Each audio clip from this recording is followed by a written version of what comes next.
माव एक घे, खाऊ आणलाय तुला. घे हे बघ कोणतं काय खाऊ आणलंय? बघ याच्यामध्ये काय आहे.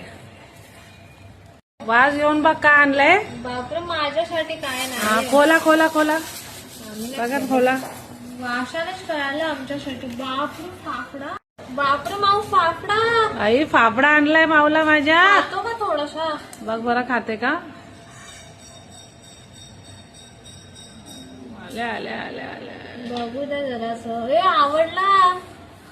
अरे वा वा वा वा वा वा. कसं तोडतोय बघा. आमची बोचरी बघितली का बोचरी. तिला दातच नाहीये. दात दाखव. छावून टाकल्यावर बघा खाते ना. हा, दात नाही खाती तरी. खाती. फक्त 2च दात राहिले आमच्या माऊला. पुढे जात नाहीये. हा हा, पाठी दात आहे का. मग आम्हाला दाढ बरोबर आहे. बघा. पण झालं एकच तुकडा. हा, तिला दुसरा खाऊ द्या. पेढीगिरी द्या, मग आता पटापट खाईन. नाही आवडलं आम्हाला फाफडा. बघा खाते कशी कुरमी.